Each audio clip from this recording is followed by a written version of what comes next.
Welcome to What a Creep, the show with Margot Donohue and Sonia Mansfield, talking about creeps from the past to the present. This is your quick guide to the biggest creeps, jerks, assholes, and losers, the best of the worst. From two nice ladies who want the world to be a little less creepy.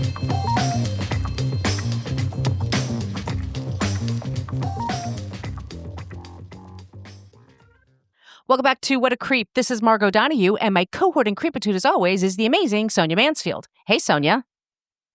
Hello, my friend. Hello, my friend. We are the podcast that talks about creeps from the past to the present. Today, we're talking about an 80s murder that happened in the Bay Area.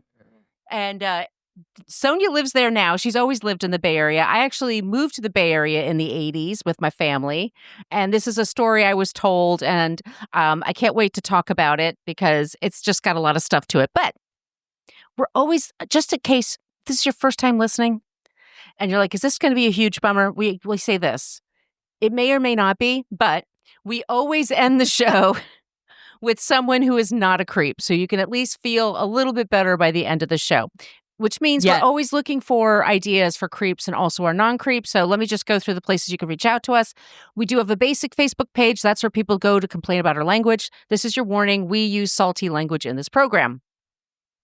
Fuck, shit, damn. There you go, Sonia. Just get it out of your system. Yeah. There'll be more. There'll be more. We are much more interactive in our private Facebook group. So you type in What a Creep podcast group and ask to join. You have to answer a few questions. You do have to answer the questions. You have to promise not to be an asshole, basically. And if you don't do that, we can't let you in. But if you do come in, we do just talk about creeps and non-creeps and pop culture and things happening in the news, stuff like that. We're also on Threads, Instagram, and Blue Sky. And at all those places, we're at What a Creep podcast. And we have an old-timey email, whatacreeppodcast@gmail.com. And if you would like some stickers, send us your email, send us your address via that email, and we will drop them in the mail for you. Sonia, you want to talk about the website? Yeah, go to whatacreeppodcast.com. And it's everything you want to know about the podcast, but we're afraid to ask. Don't be afraid to ask. But if you just want to look it up yourself, go to the website. You can find all of our past episodes there, and you can open up the blog posts and see our show notes because we source everything we're doing. We're not making any of this stuff up. We want to give people credit for the work that they do. If you're looking for a deeper dive on any of our creeps, fabulous place to start. We also have a link to our merch shop where you can get t-shirts and tote bags and face masks and pillows and all kinds of things. Shower curtain, I don't know, a rug, whatever you want, man. Put our faces on a rug and then step on it. Whatever you want. Whatever works for you. Whatever is your kink. Also, we don't judge. Yeah, no shame. No shame in your game. Mm-mm. And if you want to help us out, you could go to our Patreon. Margot, do you want to tell them about that? Patreon. Look up What a Creep podcast there. You can sign up for free. We occasionally put things there for free. I might actually put a couple of clips from today in there. But if you do sign up and you pay, and we're so grateful if you do, and costs go just for the show, just for like the subscriptions, all those and show things notes, all the show notes that we do. But we are on season 30 right now. This is episode 3. So we have our first 9 seasons are on that Patreon wall. So that's the only place you can get those episodes. Plus we put out 2 bonus episodes a month. And in those 2 bonus episodes, Sonia and I basically shoot the shit. We talk what we're doing right now, but we talk about things that are currently happening in the news, lots of pop culture, politics. We rant a little bit. We go on, tangents. It's really fun. And the best part is it's a video and an audio version. So you could see our pusses if you want to see us talking about this kind of stuff. So that's a great place. She said pusses. I did. It always makes Sonia laugh. And I want to thank Alice, who just recently joined our Patreon. Thank you, Alice. Oh, thank you, Alice. You're good people. We really appreciate that. But another way you could support us, if money's tight, we totally understand. If you could just make sure to subscribe, that way you'll never miss an episode. But if you can leave us a review wherever you get your podcasts or leave stars or whatever it is that they do. Spotify makes it really easy now to do it. iTunes still doesn't make it easy to do it, but there's all kinds of places, and good pods. We've been doing really well there. But if you could do that, or just, tell a friend about the show, that'd be great. That would be awesome. Yeah. Or share some social media, whatever. Yeah. Where floats your boat, y'all? It just helps us find our peeps. So we appreciate that. All right. I think I've gone through all the rigmarole, right? Oh, right. All I right. think so. So we're talking today. There's a lot of ways we could kind of like go into this story. I think a very popular way to do it is in 1994, there was a TV movie from Lifetime called Death of a Cheerleader. Let me look it up really Ooh. quick. Yeah, it was Tori Spelling, and you don't know about this one? No. So wait. Is this Tori Spelling and Kelly Martin? Yes. A Friend to Die For. Sorry. It's 1994. It's A Okay. Friend to Die For. I know of it, but I don't think I ever saw it. Well, it's based on a true murder case that happened in the Bay Area in a town called Orinda, or Moraga, actually, more accurate. And that's in the East Bay. And if you're wondering, why is she being specific about that? The Bay Area is a very interesting, vast area. The city of San Francisco is actually pretty small compared to other cities. It's kind of known as 7 baby. 7 by, what does that mean? 7 by 7 miles. Oh, I didn't know 7 that. miles, 7 miles. Oh, Yep. I didn't know that. See, I learn something every day. San Francisco I'm so smart. You are so smart. I am smart. SMRT. SMRT. In the Bay Area, we have San Francisco at the top. And then at the bottom, you would say San Jose, which is where all the, and then in between, there's this tech area. And then you have the East Bay. And over there, you have Oakland and you have Berkeley. Those are places that people know.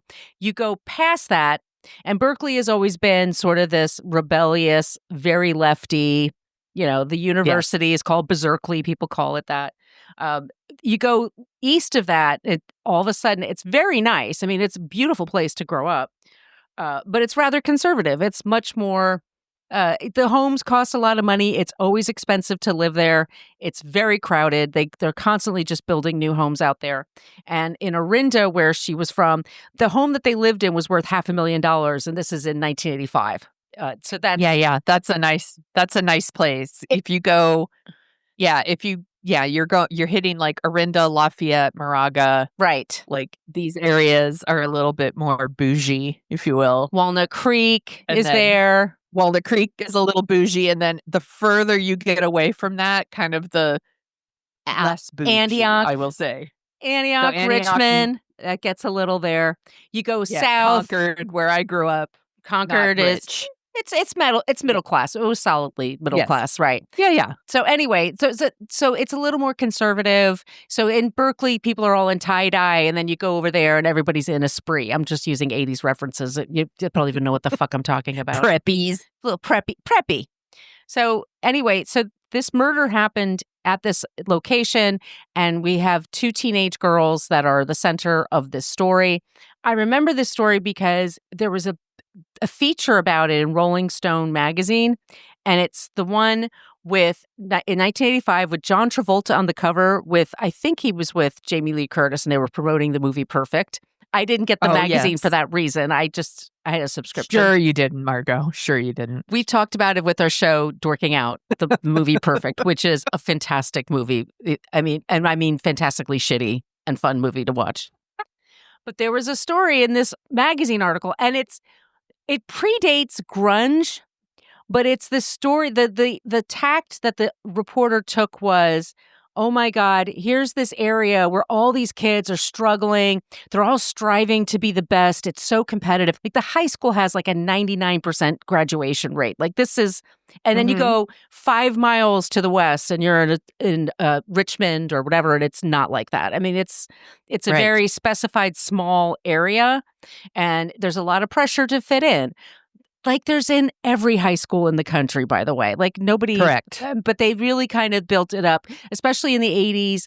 There were times when suicide rate would go up in certain areas, and it would tend to be in more affluent areas. Or that's just the stories they wanted to tell. Who knows? Well, this was a super common thing. Like there was a lot of peer pressure. There was a lot of you need to fit in. And there was like the... dying by suicide rate was going up for younger people. Mm-hmm. That's also when they were talking about satanic panic. So like people were like blaming it on like rock, heavy metal music, stuff like that. And what was the other thing? That's why you get a movie like Heathers in 89 Good call. where they're like making where they're making fun of this sort of thing because it was such a thing that the news talked about all the time, and it's 11 o'clock. Do you know where your kids are? All of that Right. stuff was happening. There's So, also Just Say No to Drugs. So yes. that was decided. That's how we handle the drug problems. We'll just tell them to say no. Then they won't do it. Yeah, just don't do it. Just don't do it. Teenage suicide. Don't do it. Just do it. So this is happening in 84. So it's a few years before we're kind of looking at it with a sharper eye. But it's you're right smack dab in the middle of the 80s. Okay. So it's picture it. 1984, Contra Costa County. And they Little 13-year-old Sonia was wearing her Jordache jeans and listening to the Footloose soundtrack and hoping that, maybe a boy would talk to her. He didn't. little Margot was wearing not Jordache, Guess jeans. Margot saved up her money from working at the Roy Rogers to buy Guess jeans, which were like $80 at the time, which is I don't even know. I can't even do the math now how much that was. But yeah, they didn't talk to me either. Okay, so let me just get to this and we'll get to our story today. In the idyllic suburb of Orinda, California, the summer of 1984 was marked by the shocking murder of 15-year-old Kirsten Costas. A popular high school student, Kirsten was killed by her classmate, Bernadette Proddy. Spoiler, that's what we're talking about today. From Miramont High School. Do you know about Miramont High School? Is that familiar to you, or you just know it exists? I know it exists. Okay. I think it's Miramonte. Miramonte. Sorry, y'all.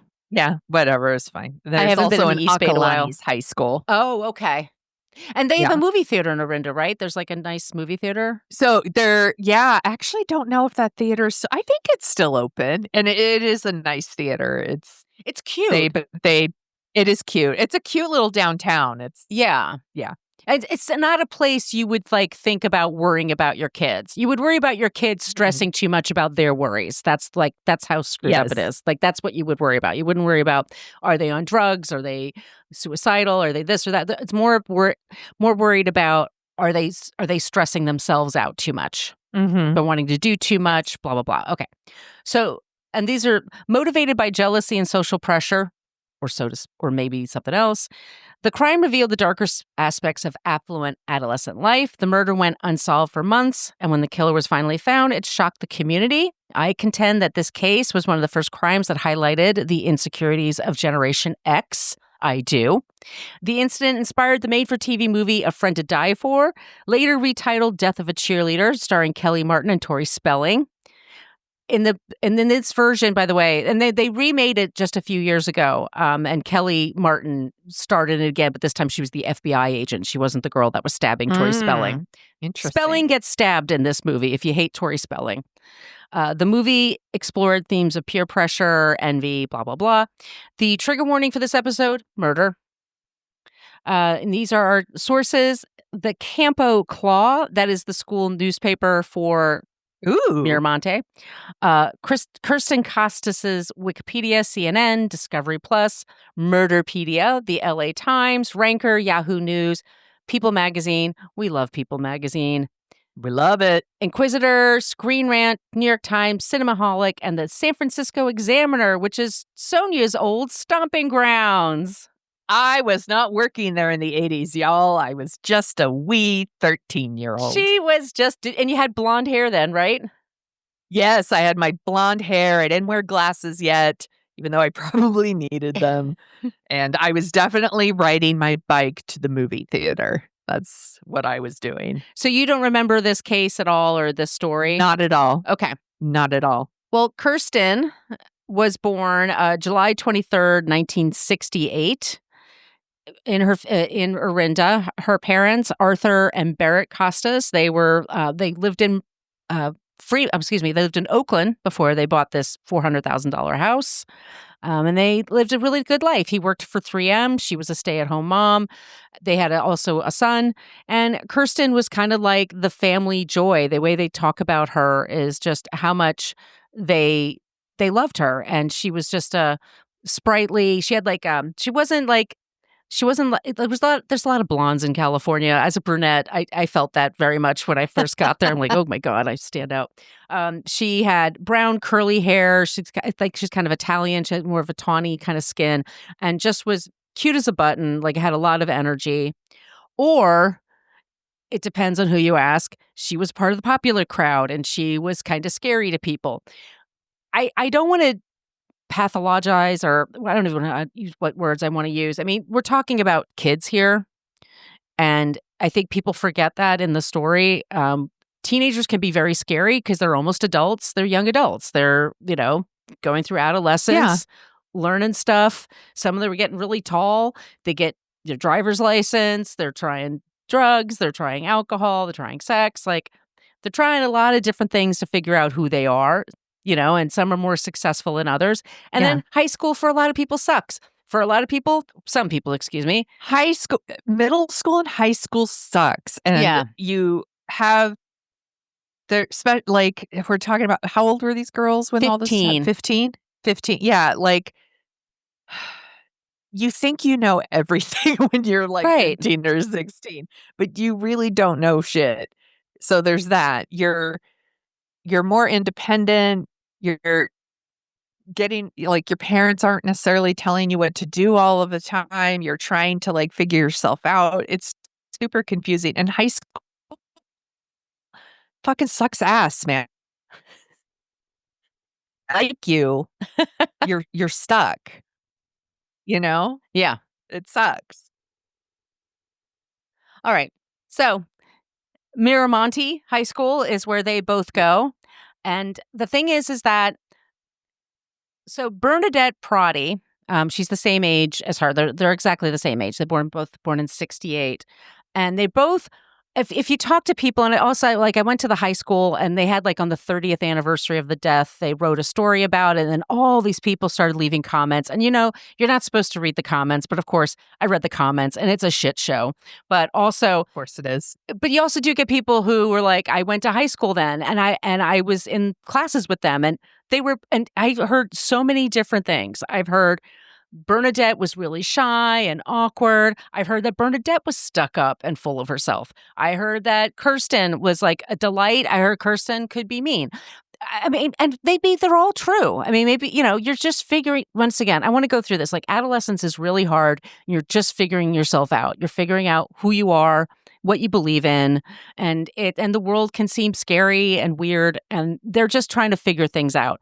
And it appears to be Kirsten's got it a little more figured out than Bernadette. Bernadette wants to be in the yearbook committee. She doesn't make it. Bernadette wants to be a cheerleader. She doesn't make it. Kirsten makes it. There's these sort of junior league sororities on campus that you could join, and they're meant to be community oriented, and you have these meetings. And there was one that's called the Bobo Links, and that was like, it's one of the top ones at the school. And Bernadette wanted to go to the one that's just a little bit higher than that, but she didn't get into it. But she did get into the Bobo Links with Kirsten.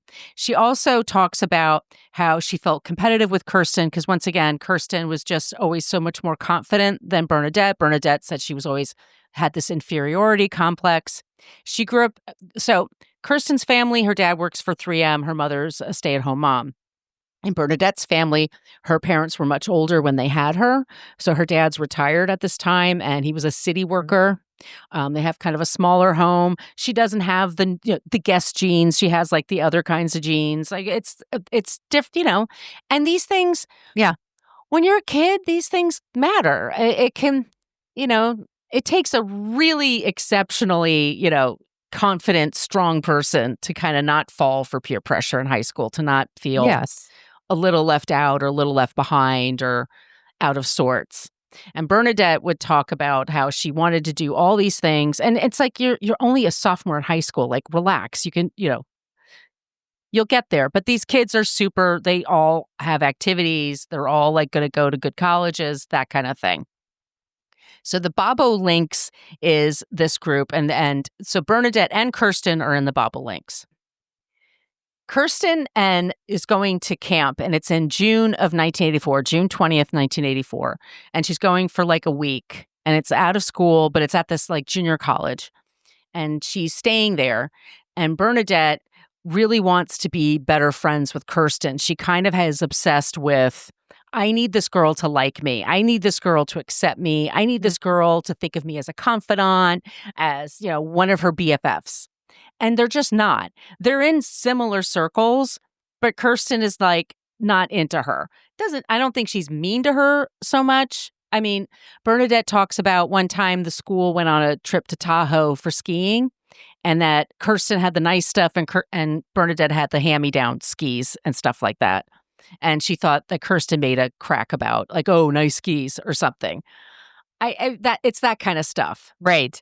And yeah, which we can all be like, well, that's, whatever. But it feels like a big deal in high school. Again, you are trapped with these people for 4 years. And if they make fun of you for something, that shit sticks. That's just, you carry it with you for the rest of your time in high school. And it's really, really hard. And you get fixated and you think like, oh, if I can be friends with this person, everything will be better. How many movies are about this? Yeah. Square Pegs? Yes. Like that whole thing about that show. And there's other movies where it's like, if we do this, we'll be popular and everybody will like us. And it's especially in the 80s. Like there's like this obsession with it. Shit, they make that stuff for adults now. We watch all these thrillers, all these 90s thrillers, or people who are like, if I can just do this one thing, my life will be great. If I could just be Bridget Fonda, right? I'm Jennifer Jason Leigh, but if I could be Bridget Fonda, my life will be perfect. It's a thing. It's the same. Yeah. And it's the 80s. There's no internet. I mean, when the school that you go to, you're stuck there. You don't have these other. That's your community. That's your community. You don't have other people you can interact with. You couldn't pay me to be a teenager right now with social media. Like that would be just like more avenues for me to embarrass myself. Back in the day, it almost would have been helpful to know that there were other kids out there that were like me that were super into movies and TV shows and all the things people who had your into. interests. Yeah, I remember first going on message boards in like 94 or 95. And it's just like, I'm really into Nirvana, or I'm moving to New York for the first time and I'm young. Like, and you just meet people through these message boards and you're like, oh my God, it's so hyper specific to like what I'm into. And to find other people that are specific like that too. But it was harder to find that in the 80s. Yes. Like, for sure. And also, I just realized that maybe part of my obsession is because I'm writing a book about the movie, Stephen King's Carrie, and like all the different movies that are associated with it. And when I ask people, like, why is this story still popular? And it's like, because everybody hates high school and everyone has that, or they know somebody in high school that was the outcast. And we're not sure why they were even an outcast. They're just sometimes they're good looking people that can be an outcast. Sometimes they're, I know girls that were What's funny.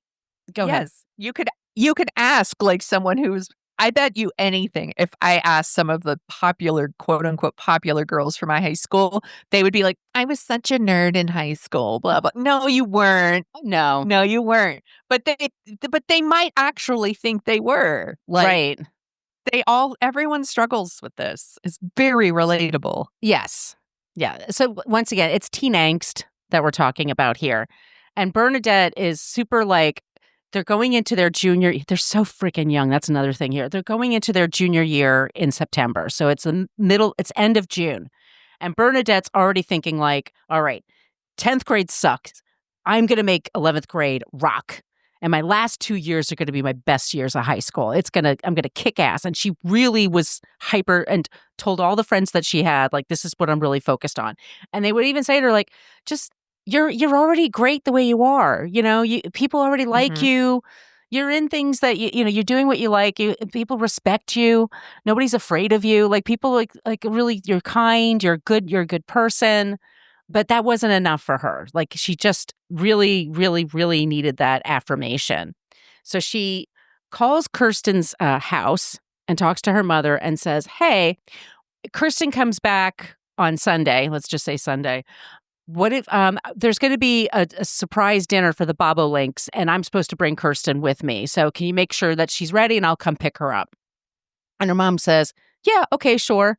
And her family, her brother has a game plays baseball. He has a game that night. So her parents were like going to do that and then they're going to go out to dinner. And anyway. And so they're not going to be home. And they trust Kirsten because they've met this girl, Bernadette, before. So Bernadette shows up in her Pinto.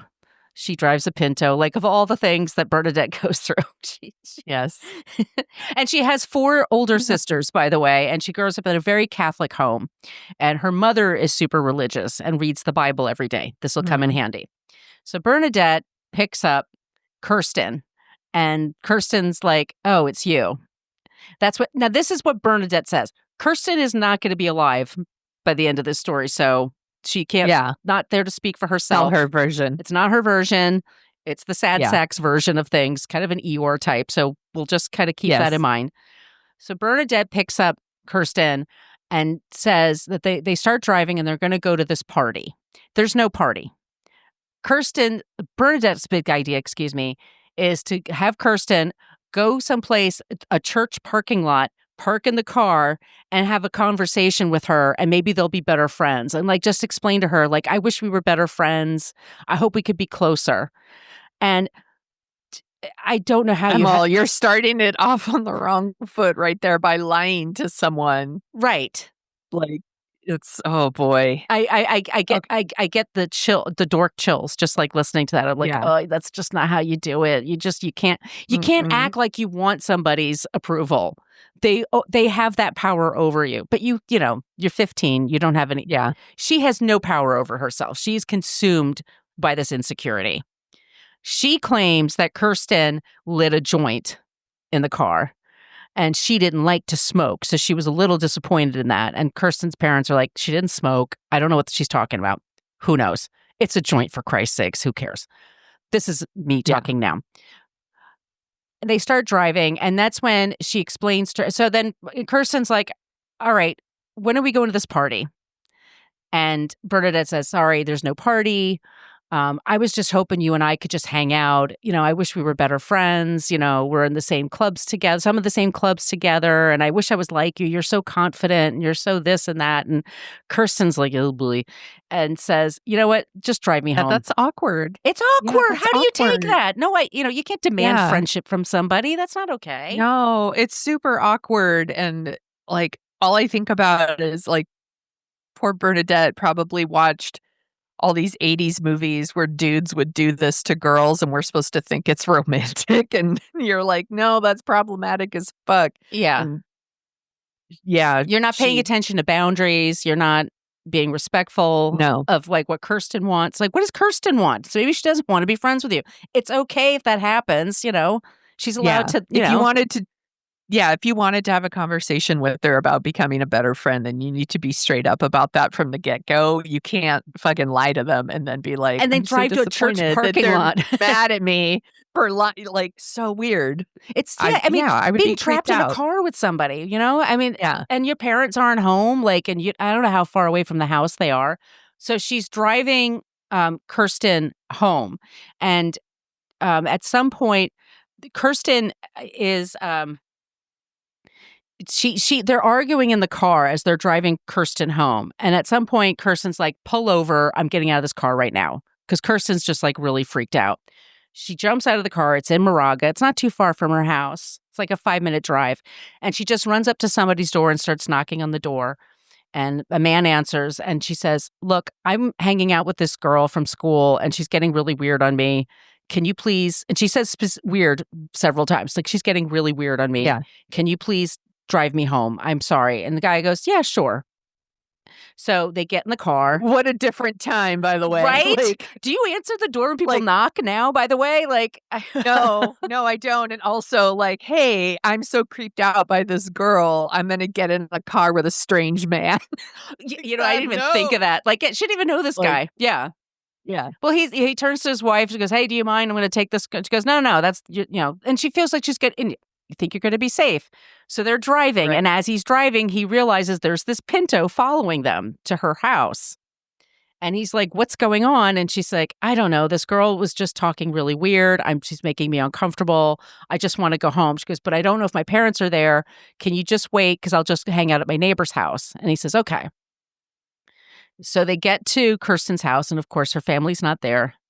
By the way, I'm sorry. She called first. She went to to use his phone. This is another thing people don't do anymore. People used to show up at your house. Can I use your phone? My tire went out. Okay, sure. I've 100% had to do this before. Like, yeah. Oh, yeah. my I've done car it. broke down and walked up to like a stranger's home in the middle of fucking nowhere and asked to use their phone. I'm like, I'm lucky I'm not dead. We all have. This was the 80s once again. Yes. So he drives her to her house and he's leaving her at the end of the driveway. And she's like, I'm just going to go up to my neighbors, and he says, I'll wait. She goes, no, I'm good. I'm good. Because they don't see the Pinto anymore. She says, okay. So he drives away and she's going up to her neighbor's house and she's going up to the neighbor's door. And just as she's getting to the door, Bernadette runs out from the bushes. Like basically she parked a few feet away. She jumps out and she jumps on there and Bernadette has a knife with her. And it's an 18-inch knife. Oh my God. This is not like a pocket knife. This is not, that's a knife. That's a knife. That's a knife that she's using. And she stabs her several times and and pierces her lung. And this poor man that answers their neighbor, that knew Kirsten her whole freaking life, by the way, like holds her and she dies in his arms. And she's terrified. I mean, she lets out this big scream. About 5-10 minutes later, her parents and her brother are coming home. They have no idea what's going on, but they just see ambulances and all this stuff going on. This is how they find out that their daughter was killed. The police have very few clues because Bernadette stayed in the shadows.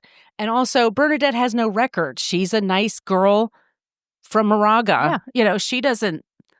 She's never had problems. She's never, there's no rap sheet for her. She doesn't, never been picked up for anything. So they don't know who they're looking for. They know it's a Pinto, but it's California in the 80s. There are Pintos everywhere. Not all in Orinda for sure, but they don't. So the leads get kind of, they don't have a lot of leads. They just have a few. And this is before we have, DNA and all this other stuff. So yeah. Anyway, Kirsten dies. And then coming back into September, all these kids, all summer long, everybody was talking about their friend, this girl that was murdered and that they couldn't find the killer. Happen. And this does not happen in this area. Right. This is just not a thing that people deal with. Maybe car accidents or something, but not this. This is like next level awful. Yes. And it's stressful for the other parents because they're worried, like, does this killer, is it somebody her age? Did they go to the school with my kid? Are they stalking students? Are they stalking students? Are they, so everyone's talking about it and the police are interviewing people and they're not getting anywhere and they're doing lie detector tests. And in the meantime, Bernadette is doing things like she's going to the Bobolinks meetings and she's like, we need to keep going for Kirsten. She would really want us to do this. And then Bernadette started like exercising more and lost a little bit of weight. And then all of a sudden she was like getting more popular into the fall. Like she just kind of had this weird transformation that happened. And she just seemed more confident. And some people kind of noticed that. But the thing, and then kids being kids, and this is once again the mid-'80s, there are kids that are sort of into punk rock, into modern rock, wearing all black, which you can't do in California, trust me. They give you a hard time for that. Yeah, those were the goth kids. Those were the goth kids. Yeah. And there's a couple of goth kids that got picked on for being different and weird. It must have been you. Who else would it be? You listen to that kind of music, that kind of all that shit. So a couple of kids, a couple of them had to transfer schools because it got so bad. It's so fucked up. It's super fucked up. So Bernadette, she's getting away with it. And then somewhere around November, the police are like, because the parents are very wealthy and they're like, what the fuck is going on here? There are no arrests. What's going on? So they bring in the FBI. And this is when the FBI is now having a profiler on duty. And this becomes a thing if you watch Mindhunter on Netflix. Love Mindhunter. I was rewatching that recently. It's so fucking good. So good. So this Mindhunter person, this profiler, is looking at all the evidence and says it's somebody her age. It was done out of a rage. It's somebody you probably wouldn't even suspect. It's somebody that had a fixation on her. And it's somebody that's probably like really close to all of her friends right now. And they're like, who would that be? So Bernadette gets called in by the FBI and they have a talk with her. And she pretty much starts to unravel. And they're like, we know that you didn't actually pass the lie detector test. You failed parts of it. And the police, by the way, can lie to you when they're interrogating you. So don't, have a cop with you at all times, by the way. But they're telling her get a lawyer. I'm trying to teach you all kinds of things now. But they're interrogating her, and she kind of gives up the story and says, "Yeah, it was me. I didn't mean to. It just happened. I didn't mean to." She swears she didn't mean to. So they're like, "So she why fell the knife? On my life 12 times. This gigantic knife." And when you see pictures, it's like I said, 18 inches long. She has 4 sisters. And I think 2 of them still live with the parents along with Bernadette. And one of them worked at a bank. And she said on her breaks, because they didn't have a proper break area, she would eat in her car. And so she was a vegetarian who would bring her big stack of vegetables. And she said she'd be in her car chopping vegetables and chopping fruit. And that's how she ate. So that's why in the Pinto was this gigantic knife. I call bullshit on all this myself, but yes, I don't think you need that kind of a knife to cut vegetables. I don't think you cut that shit at home and you pack a lunch like a normal person. Yeah. You're not setting up a cutting board in your car. A charcuterie's going on going on there. I know. Yeah, no, I'm not buying it. This is very much he ran into my knife 12 times. He had it coming. So Bernadette, the FBI saying, well, we're going to have to go to the police. So Bernadette says, can I please talk to my parents first and before I turn myself in? And they say, okay. So Bernadette, I'm sorry, I got to go back down here. They probably shouldn't have been questioning her without her parents, especially, but without a lawyer present. I mean, come on. But Bernadette, so it's December 10th, 1984. And as I said to you before, Bernadette's mother read the Bible every day. And so Bernadette was going to turn herself in like 11 o'clock in the morning. So she shows up, it's like 9 o'clock. She's leaving the house and she gives her mother an envelope and she wrote a note to her and she goes, I want you to hold on to this note and I want you to wait at least 1 hour before you read it. And her mother says, okay, and just puts the envelope on her table. Doesn't, no other reaction. My mother would be like, what the fuck are you talking about? What do you mean? I would be like, yeah, sure thing. And the minute that she's gone, I'd rip that shit open. I would open that shit and read it. Yeah, of course. So she writes a note and she says to her parents, Dear Mom and Dad, I've been trying to tell you this all day, but I love you so much. It's too hard, so I'm taking the easy way out. There's bad punctuation. The FBI man thinks I did it, and he is right. I've been able to live with it, but I can't ignore it. It's too much for me, and I can't be that deceiving. Please still love me. I can't live unless you love me. I've ruined my life and yours, and I don't know what to do, and I'm ashamed and scared. Bernadette. P.S. Please don't say, how could you or why, because I don't understand this and I don't know why. Her poor mother reads the Bible for an hour and then reads that and she's like, oh shit. So she's going to now go to the police station and pick up her daughter who's now going to be arrested for murder. And so she is arrested and then 3 months later there's a trial. Okay. And Bernadette does confess to doing it, but she's saying it was a moment of passion. It was the heat of the moment. It was a momentary craziness that happened to me. This was not premeditated. And the district attorney and her parents really wanted to say, she set a trap for their daughter. Right. I mean, and there was a knife in that car and she was being really weird and strange with her daughter. But Bernadette really puts out this sob story of, I was insecure. I just always felt lesser than. Everything was so easy for her and it was so hard for me. And I just wanted her to be a better friend to me. But she told me she was going to tell everybody at school that I was weird. And I can see that. I can see freaking out over 100%. Being labeled weird is not. Yes. It's not a compliment. Also, but we don't murder people about it. No. Deal with being called weird. Yeah. how you deal. Or you go to another school. I mean, there's things that one can do. But she really lays it on thick. And they convict her for murder in the second degree. And because she's only 15 at the time, she's sent to the California Youth Authority for 9 years. She's sentenced to 9 years for stabbing someone to death. Yes. She served 7. Okay. In the meantime, in June, that's when the Rolling Stone article came out. And in the Rolling Stone article, the slant was very much like, what are these kids going to do? They're under so much pressure and they want to fit in. And some people have it so much easier than others. And she was just so, it's really the way they made her a sob story that people should, a martyr, is really like upsetting. Like it predates like the grunge thing, but that's definitely like would be grunge thing, like the kids picking on me. Yes. The beautiful people making fun of me because I'm not perfect. Yeah. That kind of shit. So anyway, a few years after this all happens, I'm going to Diablo Valley College in Lafayette, DVC. Yes. A great junior college, by the way. I do recommend. I took classes at Diablo Valley College. Yeah. Too. It's great. So I took some classes there, and this is like a few years after this all happened. And I was in a big auditorium, and the professor, and I forget the reason why, but he brought up the murder of Kirsten, and he goes, "Remember that when that girl was stabbed?"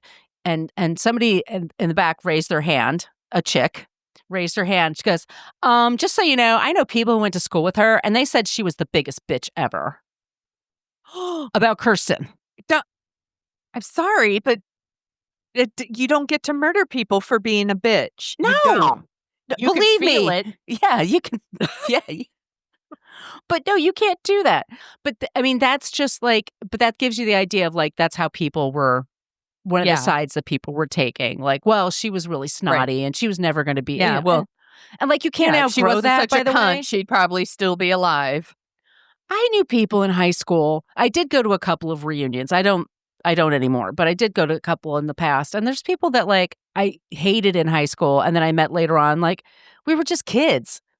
We were just kids trying to figure our shit out. And it's totally different. I had a bully. I had a guy who made fun of me so bad, like to a point where like I didn't take that bus home. I had to like try to catch the earlier bus because I had this ruthless fucking bully. And there were definitely days where I was like, oh my God, I just wish he would get hit by a car. Sure. But I was never going to do anything about it because I'm not a monster. Like, I'm sorry, but I'm not sorry.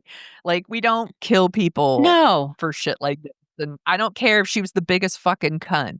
She doesn't deserve it. She doesn't deserve it. And this goes to the 94 when the TV movie comes out and the way Tori Spelling plays it. And I will say she's only playing what they give her to play. But they make her sound like she's the biggest bitch alive. And then you have Kelly Martin, who's just like so doe-eyed and, I just want to be your friend. And it completely, once again, and for the family, it's 10 years after their daughter was murdered by this person. And by this time, Bernadette's out of jail, by the way. She's out of the youth authority. She's like going to college and going to nursing school. Her name is Jeanette now. I'm not going to say her last name. You could look it up. Just because it's on Reddit doesn't mean it's true, but I don't. I don't want to give her anything. But she went on to go to nursing school and get married and have kids and all this stuff. And Kirsten's dead, and her family lives with that, by the way. And her parents, they had so many people that would try to go buy the house, where she lived, where the murder happened, that the parents basically sold and moved to Hawaii just to get away from all that crap. So because people are fucking weirdos. Yeah, people are fucking weirdos. So the TV movie comes out, and then this sort of brings back, but it does bring back in the Bay Area people coming up with the case again, bring up the case again, and they're like, this really isn't fair. This girl was killed at 15, and this other girl gets to, okay, so she went to the California Youth Authority. It's not the same as like San Quentin. She went to college. She got an education. She's now out living her life in, I think, Oklahoma. She's in the Midwest. Like, this is not okay. And so there was sort of this backlash against that. Thank God.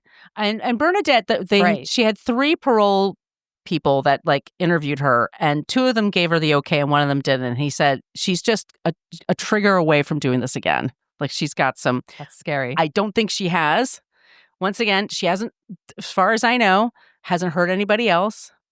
But, because she was a youth, by the way, a ute, when this happened, she barely has a record. Like, she went to nursing school and she's got a job working as a nurse, and nobody knows that she stabbed somebody to death when she was a teenager. Yeah, that kind of stuff is what's the expunged? Is that what that's called? Yeah, they didn't have her fingerprints. They don't have anything of Yeah. hers like that, nowadays. So anyway, so Bernadette is living her life. So now was a TV movie about 10 years ago, and it was a much more honest portrayal, I think, of it's still fictionalized for Lifetime because they don't want to get sued, but it's much more understanding of, you can't just kill people just because they're popular and they make you feel insecure. Like there's nobody's put on this planet to make you feel great about yourself. That's a you problem. That's not something to put on other people. And that's our story this week. It's the murder of Kirsten Costas in Orinda from 1984. Good job, my friend. I can't believe I didn't pay attention to this case at all. I guess I was too busy riding my bike to the movie theater to pay attention. You maybe weren't into crime at the time either. I'm just surprised because other high schools, but I guess, once again, there's no social media either. So there's it's not like, most kids don't read the newspapers every day. Yeah. I did, but I was a weirdo. Well, I started doing that, but I wasn't till I was like 15 or 16, so I probably just missed it. But also, maybe the story was a big deal and my parents just kept it hidden from me because they're like, we don't want to give her any ideas, that fucking weirdo. Do you want to hear about someone who's not a creep? Yes, please. Okay, well, this is someone who probably reported on this case. Do you know who Dennis Richmond is? Oh my God, I'm going to cry. Yes. Dennis Richmond, y'all, was Bay Area. the Bay Area news anchor for KTVU based in Oakland that covered all of the Bay Area. He was like a very super cool guy who passed away earlier this year, but I wanted to give a little history.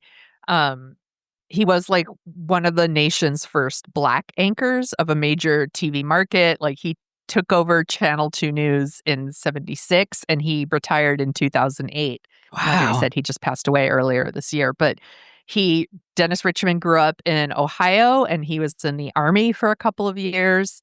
And then he drove out to California and he got a job as like a part-time clerk and typist at KTVU. Also, while doing that, he got a scholarship to the Columbia University Graduate School of Journalism. Wow. That he got while he was, so he was like doing both of those things. He was known, like his abilities as a reporter, like people were like, oh shit, like he's like really, really good at this. And he covered some of the biggest stories. Like he covered Patty Hearst kidnapping and then famously the murders of Mayor George Moscone and Supervisor Harvey Milk. We did an episode on that. Yes, we did. And there's he did an interview with Dan White's attorney, and I'm like, where I put in my notes here. Okay. So the attorney was trying to argue that it wasn't uncommon for supervisors to have firearms on them. So he's like, other supervisors and perhaps other city hall personnel do carry firearms presently and have carried them in the past. I think he's trying to argue there was no premeditation. Exactly. But he slipped in through a side fucking door. Yes. To get in there purposefully to avoid the Yes. what's the word I'm thinking of? The gun detectors, the metal detectors. Yeah, the metal detectors. Yeah. Yes. So and to get by also, well, this is why. So Dennis Richmond immediately is like, do you know if the other people who carry weapons also carry 10 extra rounds in their pockets? Like, he didn't fuck around. No. He was known for like a real no nonsense approach. He had a lot of journalistic integrity, which we don't have a lot of anymore, to be honest. Like, he was really a stickler. He was known as a stickler for facts. He wanted stories to be told with honesty. He said his job was to report the news, and he would always treat the audience like they were the smartest people in the world, which also I feel like is kind of a rarity. One of the reasons I picked him, though, is he was a member of the board of directors, excuse me, for the Child Abuse Consortium, which is a statewide agency in California that, tries to prevent child abuse and creates different like recovery programs for people and things like that to help people get back on their feet.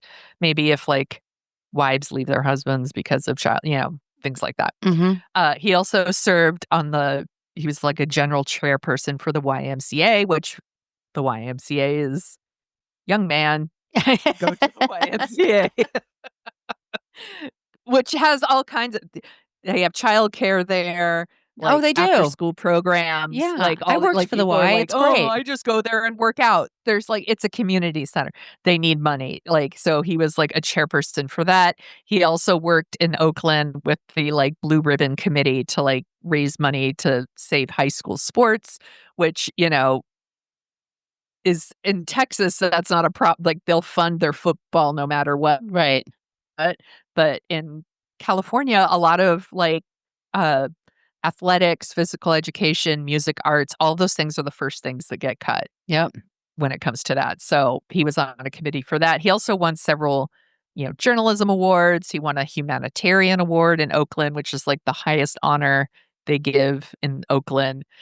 I wanted to mention that in 2016, The Lonely Island, who we just recently did a Dorking Out episode about pop star Never Stop, Never Stopping, they teamed up with like a local artist in Oakland to create a limited edition Bay Area themed wallpaper.